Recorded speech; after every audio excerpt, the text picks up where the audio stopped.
ओम नमः शिवाय। आप सभी का हार्दिक स्वागत है हमारे भक्ति चैनल पर, जहां हम आपके लिए लेकर आते हैं भगवान शिव की महिमा से जुड़ी दिव्य कथाएं और पौराणिक रहस्य। आज के इस विशेष वीडियो में हम सुनने जा रहे हैं शिव पुराण के अध्याय 28 से 32 तक की अद्भुत, ज्ञानवर्धक और रोमांचकारी कथाएं, जो न सिर्फ धार्मिक दृष्टि से महत्वपूर्ण हैं, बल्कि आपके जीवन में नई ऊर्जा, शांति और आस्था का संचार भी करेंगी। कृपया वीडियो को लाइक जरूर करें, सब्सक्राइब करें हमारे चैनल को और कमेंट में लिखें हर हर महादेव। आपका एक लाइक और सब्सक्राइब हमें और भी दिव्य वीडियो लाने के लिए प्रेरित करता है।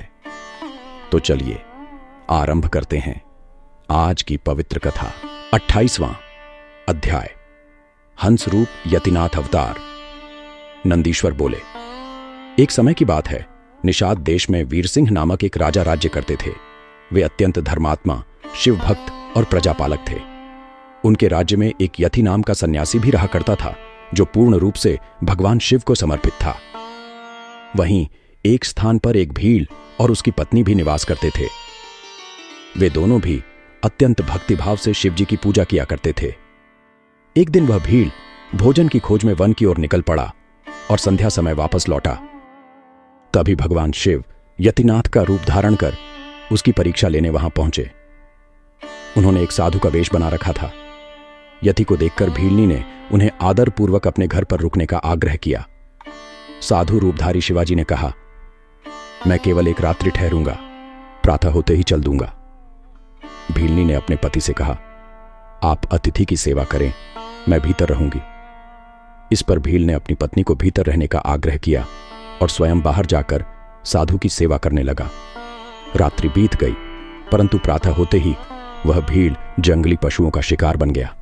जब यति और भीलनी को इसका ज्ञान हुआ तो वे दोनों अत्यंत दुखी हुए। यति रूपधारी शिवाजी ने दुख प्रकट करते हुए कहा, तेरे पति की मृत्यु मेरे कारण हुई है, मैं ही दोषी हूं। इस पर भीलनी ने उत्तर दिया, नहीं प्रभु, मेरे पति ने अतिथि धर्म निभाया है और यही उनका कर्तव्य था। भीलनी ने तुरंत चिता सजाई, अग्नि प्रज्वलित की और सती होने चली।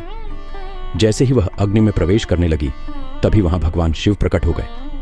उन्होंने कहा, हे पुण्यवती, तुम धन्य हो, मैं तुमसे अत्यंत प्रसन्न हूं, वर मांगो, मैं तुम्हारी इच्छा अवश्य पूर्ण करूंगा।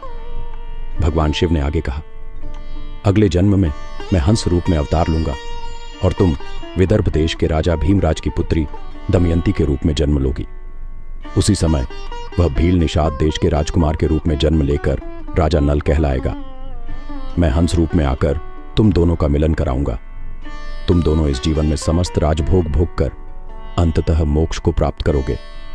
ये कहकर भगवान शिव वहीं लिंग रूप में स्थित हो गए। फिर उन्होंने अगले जन्म में हंस रूप में अवतार लिया और अपने भक्तों के पुण्य प्रभाव से उन्हें सुख, भक्ति और मोक्ष प्रदान किया। 29वां अध्याय, श्री कृष्ण दर्शन अवतार। नंदीश्वर बोले, हे सनत कुमार जी, अब मैं आपको भगवान शिव के कृष्ण दर्शन अवतार की अत्यंत पुण्यमयी कथा सुनाता हूं। देवकी की वंश परंपरा में नमक नामक एक तेजस्वी राजा का जन्म हुआ। इस नमक को स्वयं भगवान शिव ने दिव्य ज्ञान प्रदान किया था। जब वह युवा हुआ तो शिक्षा प्राप्त करने के लिए गुरुकुल गया। उसी समय उसके भाइयों ने राज्य का बंटवारा कर लिया और जब वह लौटा तो उन्होंने स्पष्ट कह दिया कि उसके लिए कोई हिस्सा नहीं रखा गया। वे बोले, यदि कुछ चाहिए हो तो पिताजी से मांग लो। भाइयों की इस स्वार्थपूर्ण बात से नमक को अत्यंत दुख पहुंचा। वह अपने पिता के पास गया और सब कुछ बता दिया। तब पिता ने कहा, पुत्र, तू बुद्धिमान है, तू अपनी जीविका का स्वयं प्रबंध कर सकता है।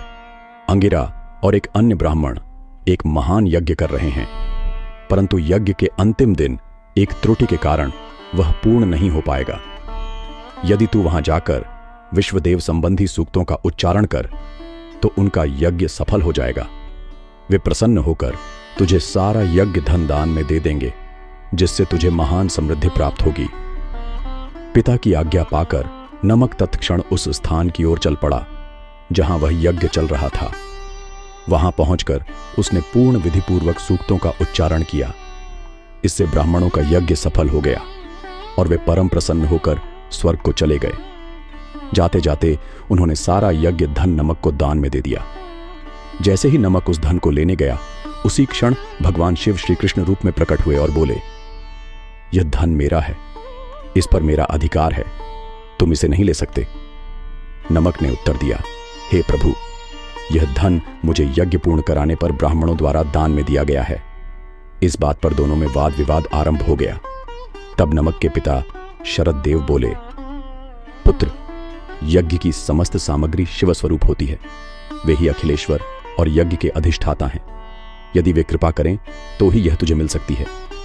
ब्रह्मा, विष्णु, ऋषिगण और देवगण वहां प्रकट हुए। उन्होंने भगवान शिव की स्तुति की और क्षमा याचना की। भगवान शिव प्रसन्न हुए और बोले, हे नमक, मैं तुम्हें सनातन ब्रह्म ज्ञान प्रदान करता हूं। अब तुम ज्ञानी हो चुके हो और समस्त अभीष्ट वस्तुओं को प्राप्त कर सकते हो।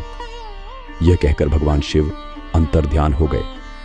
समस्त देवता उनके गुणों का स्मरण करते हुए अपने अपने धाम को लौट गए।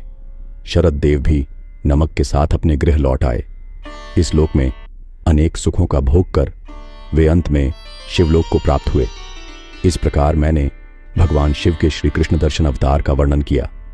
जो कोई इस कथा को श्रद्धापूर्वक पढ़ता या सुनता है, उसे समस्त लौकिक और पारलौकिक मनोवांछित फल की प्राप्ति होती है। 30वां अध्याय, जालंधर जन्म कथा, शिवलीला। नंदीश्वर बोले, एक समय देवराज इंद्र, बृहस्पति जी और अन्य देवता भगवान शिव के दर्शन करने के लिए कैलाश पर्वत की ओर प्रस्थान कर रहे थे। परम लीला संपूर्ण महायोगी भगवान शिवा ने उस समय उनकी परीक्षा लेने के लिए एक भयंकर, तेजस्वी और अद्भुत रूप धारण किया। वे अग्नि की ज्वालाओं से प्रज्वलित एक विशालकाय रूप में बीच रास्ते में ही प्रकट होकर विराजमान हो गए। जब देवराज इंद्र, देवगुरु बृहस्पति और अन्य देवगण उस मार्ग से गुजरे तो उन्होंने देखा कि एक तेजस्वी, दीप्तिमान पुरुष मार्ग को अवरुद्ध करके बैठा है। सभी देवता अचंभित रह गए और इंद्रदेव क्रोधित हो उठे। उन्होंने ऊंचे स्वर में पूछा, तू कौन है? कहां से आया है? अपना नाम बता। क्या शिवजी अपने धाम में विराजमान हैं या कहीं और गए हैं? मैं देवताओं के साथ भगवान शिवा के दर्शन हेतु आया हूं। लेकिन वह तेजस्वी पुरुष, जो स्वयं शिव थे, मौन रहे। इंद्र ने फिर पूछा, परंतु कोई उत्तर नहीं मिला। कई बार पूछने के बाद भी जब वह पुरुष शांत ही रहा तो इंद्रदेव को अपने ऐश्वर्य का घमंड आ गया और वे क्रोध से भर उठे। उन्होंने उच्च स्वर में कहा, अरे मूर्ख, मैं तुझसे बार बार पूछ रहा हूं और तू उत्तर नहीं दे रहा। अब मैं तुझे तेरी निंदा का दंड दूंगा। देखता हूं आज तुझे कौन बचाता है। यह कहकर देवराज इंद्र ने अपने हाथ में वज्र उठाया और उस पुरुष पर प्रहार करने के लिए तैयार हो गए। लेकिन जैसे ही उन्होंने वज्र उठाया, उनका हाथ वहीं थम गया, जड़वत हो गया। वे स्तब्ध रह गए, शरीर स्थिर हो गया। शिवजी की अद्भुत लीला देखकर सभी देवता डर और आश्चर्य में पड़ गए। इंद्रदेव अत्यंत भयभीत हो गए और बोले, हे प्रभु, मुझे क्षमा करें, मेरी बुद्धि भ्रमित हो गई थी, कृपा करके मुझे जीवन दान दे। यह सुनकर देवगुरु बृहस्पति जी भी शिवजी से बोले, हे देवाधिदेव, यह हमारे साथ आया है, इसके प्राणों की रक्षा करें, कृपा कर इसे क्षमा करें। भगवान शिवा मुस्कुराए और बोले, हे देवगुरु, आज तुमने इंद्र की रक्षा की है, इसलिए आज से तुम जीव नाम से भी प्रसिद्ध होगे। इतना कहकर भगवान शिव ने अपने नेत्रों से निकली अग्नि ज्वाला को उठाया और उसे समुद्र में फेंक दिया। जैसे ही वह ज्वाला समुद्र में गिरी, वह एक तेजस्वी बालक के रूप में प्रकट हुई। वह बालक समुद्र का पुत्र कहलाया और उसका नाम जालंधर पड़ा। इस प्रकार भगवान शिव की अद्भुत लीला से जालंधर का जन्म हुआ, जो आगे चलकर एक महाशक्तिशाली योद्धा बना। भगवान शिव ने सभी देवताओं को आशीर्वाद दिया और वे प्रसन्नतापूर्वक अपने अपने लोक लौट गए। 31वां अध्याय, भिक्षुवर शिवा अवतार वर्णन। नंदीश्वर बोले, हे मुनिश्रेष्ठ, मणिश्रे नामक नगर में सत्यार्थ नामक एक प्रतापी राजा राज्य करता था। वह भगवान शिवा का परम भक्त था। एक बार शत्रुओं ने उस नगर पर आक्रमण किया। युद्ध में राजा पराजित हुआ और शत्रुओं द्वारा मारा गया। जब रानी को यह समाचार मिला तो उसने रात्रि में ही नगर त्याग दिया। अपने प्राणों की रक्षा हेतु वह भगवान शिवा का स्मरण करती हुई पूर्व दिशा की ओर निकल पड़ी। बहुत दूर जाकर रानी ने एक सरोवर के समीप एक वृक्ष के नीचे कुटिया बनाकर निवास करना आरंभ किया। कुछ समय बाद उसी स्थान पर रानी ने एक दिव्य बालक को जन्म दिया। एक दिन रानी बालक को कुटिया में सुलाकर सरोवर से जल लेने गई। तभी एक घड़ियाल ने उसे पकड़ लिया और वह वहीं समाप्त हो गई। उधर बालक भूख और प्यास से व्याकुल होकर जोर जोर से रोने लगा। उस निष्पाप बालक की पुकार सुनकर भक्तवत्सल भगवान शिवा को दया आ गई। उन्होंने एक गरीब विधवा ब्राह्मणी को प्रेरित किया और उस स्थान पर भेजा। ब्राह्मणी जब वहां पहुंची तो रोते बालक को देखकर उसका हृदय द्रवित हो गया। वह सोचने लगी कि इस नन्हे बालक का अब क्या होगा। तभी भगवान शिवा भिक्षु का रूप धारण करके वहां प्रकट हुए और ब्राह्मणी से बोले, हे सती, अपने मन में जो संशय है उसे त्याग दो और इस बालक को उठाकर अपने पुत्र की भांति इसका पालन पोषण करो। यह वचन सुनकर ब्राह्मणी ने हाथ जोड़कर कहा, भिक्षुदेव, मैं भी यही सोच रही थी कि इसे अपना पुत्र बनाकर पालूं, पर मन में शंका थी। आपने मेरी दुविधा दूर कर दी है, किंतु कृपा कर यह तो बताएं कि आप कौन हैं और यह बालक किसका है। भिक्षु रूपधारी भगवान शिवा मुस्कुराए और बोले, हे ब्राह्मणी, यह बालक विदर्भ नगरी के राजा सत्यार्थ का पुत्र है। युद्ध में राजा की मृत्यु के पश्चात उसकी पत्नी यहां आकर इस बालक को जन्म दी थी, लेकिन सरोवर में जल पीते समय उसे घड़ियाल ने निगल लिया। अब यह बालक अनाथ और मातृविहीन हो गया। ब्राह्मणी ने फिर प्रश्न किया, हे प्रभु, यह बालक इतना दीन क्यों बना? इसके माता पिता को यह कष्ट क्यों भोगना पड़ा? भगवान शिवा बोले, पूर्व जन्म में राजा सत्यार्थ पांड्यराज था।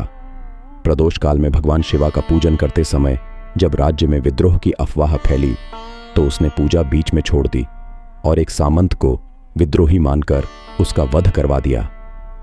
पूजा को अधूरा छोड़कर क्रोध करना उसका दोष था, इसीलिए इस जन्म में उसे मृत्यु का दंड मिला। उसका पुत्र भी बिना पूजन के ही सो गया था, जिससे वह दरिद्रता को प्राप्त हुआ। बालक की माता ने अपने पूर्व जन्म में अपनी सौतन को छल से मार डाला था। यह सब उनके कर्मों का फल है। भगवान बोले, अब इस बालक के भाग्य को सुधारने के लिए तुम इसका पालन करो। शिव भक्ति से इन सभी दोषों से मुक्ति मिल जाएगी। तुम्हारा पुत्र जो अब निर्धन है, वह पूर्व जन्म में एक दानी ब्राह्मण था, पर उसने कोई यज्ञ कर्म नहीं किया। इस कारण उसे दरिद्रता प्राप्त हुई। तुम दोनों भगवान शिवा की शरण लो, वे ही सबका उद्धार करते हैं। ब्राह्मणी ने भगवान शिवा के चरणों में नम्रता से वंदन किया। भगवान ने अपना दिव्य स्वरूप दिखाया और अंतर्ध्यान हो गए। समय बीतता गया, दोनों बालक बड़े हुए।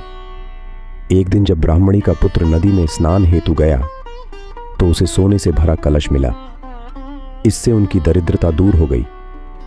उसी समय एक गंधर्व अपनी कन्या के साथ वहां आया। कन्या राजकुमार पर मोहित हो गई और गंधर्व ने उसका विवाह राजकुमार से कर दिया तथा अपना राज्य भी उन्हें दे दिया। ब्राह्मणी राजमाता बनी और ब्राह्मण पुत्र उसके पुत्र के समान रहा। इस प्रकार भगवान शिवा का यह भिक्षु रूप में अवतार सभी को यह शिक्षा देता है कि भक्ति, करुणा और पुरुषार्थ के मार्ग पर चलने से दुर्भाग्य भी सौभाग्य में परिवर्तित हो सकता है। 32वां अध्याय। सुरेश्वर अवतार। नंदेश्वर बोले, हे शरद कुमार जी, व्याघ्रपाद के पुत्र उपमन्यु पूर्व जन्म में सिद्ध पुरुष थे। उन्हीं के पुण्य प्रताप से वे इस जन्म में मणिकुमार के रूप में जन्मे। बाल्यकाल से ही वे अपनी माता के साथ मामा के घर में रहते थे। परिवार अत्यंत निर्धन था। एक दिन उपमन्यु को पीने के लिए बहुत कम मात्रा में दूध मिला। वह बालक रूठ गया और रोने लगा। माता ने बहुत समझाया, पर वह नहीं माना। अंततः उसकी माता ने जंगल से 2 जड़ी बूटियां चुनी, उन्हें पीसकर एक मिश्रण तैयार किया और कृत्रिम दूध बनाकर अपने पुत्र को दिया। जैसे ही उपमन्यु ने वह दूध पिया, वह समझ गया कि यह असली दूध नहीं है। जब उसने रोते हुए मां से प्रश्न किया तो माता ने उसे गोद में बैठाया, आंसू पोंछे और बोली, बेटा, हम वनवासियों के पास दूध कहां से आएगा? यदि किसी से आशा करनी है तो भगवान शिवा से करो, उन्हीं की कृपा से सब कुछ संभव है। माता के इन वचनों को सुनकर उपमन्यु को गहरा भाव जागा। उसने प्रण किया कि वह भगवान शिवा को प्रसन्न कर दूध प्राप्त करेगा। यह कहकर उसने माता को प्रणाम किया और हिमालय की ओर चल पड़ा। वहां पहुंचकर उसने एक छोटा सा मंदिर बनाया और उसमें भगवान शिवा एवं माता पार्वती की मूर्तियां स्थापित की। उसने वन के फलों, फूलों और औषधियों से उनकी सेवा आरंभ की। प्रतिदिन ओम नमः शिवाय का जाप करता और कठोर तपस्या में लीन रहता। समय बीतता गया और उसकी भक्ति से तीनों लोकों में तेज फैल गया। भगवान शिवा ने उसकी परीक्षा लेने के लिए देवराज इंद्र और इंद्राणी का रूप धारण किया। वे रथ और गजराज पर आरूढ़ होकर उस बालक के पास आए। उन्होंने कहा, हे बालक, हम तुमसे प्रसन्न हैं, जो चाहे वह वर मांग लो। उपमन्यु ने विनम्रता से उत्तर दिया, यदि आप सच में प्रसन्न हैं तो मुझे भगवान शिवा की अनन्य भक्ति प्रदान करें।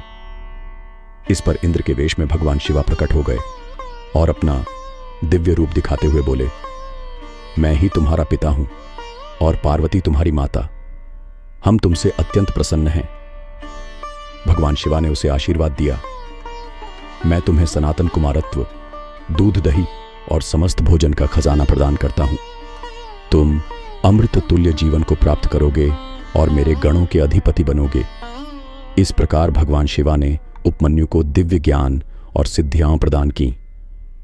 जब उपमन्यु की माता को यह ज्ञात हुआ, वह अत्यंत प्रसन्न हुई और बोली, जिसे भगवान शिवा के दर्शन हो गए उसे अब और क्या चाहिए। इस प्रकार भगवान शिवा के सुरेश्वर अवतार की यह पावन कथा संपन्न होती है। यह कथा सुखदायक है, पापों का नाश करती है और मनवांछित फल देती है। जो भी इस कथा को श्रद्धा से पढ़ता या सुनता है, उसे लौकिक और पारलौकिक सुख प्राप्त होता है और मृत्यु के उपरांत शिवलोक में वास मिलता है। हर हर महादेव। इस प्रकार हमने सुना भगवान शिव से जुड़ा यह दिव्य प्रसंग, जो अध्याय 28 से 32 तक के रूप में प्रस्तुत किया गया। यदि यह कथा आपको थोड़ी सी भी ज्ञानवर्धक, प्रेरणादायक या भावनात्मक लगी हो तो वीडियो को लाइक करें, भक्ति चैनल को सब्सक्राइब करें और इस दिव्यता को अपने प्रियजनों के साथ शेयर करना न भूलें। कमेंट में जरूर लिखें ओम नमः शिवाय या जय भोलेनाथ, ताकि यह शिव भक्ति आपके जीवन में सदैव बनी रहे। धन्यवाद मित्रों, फिर मिलेंगे अगली कथा के साथ। हर हर महादेव।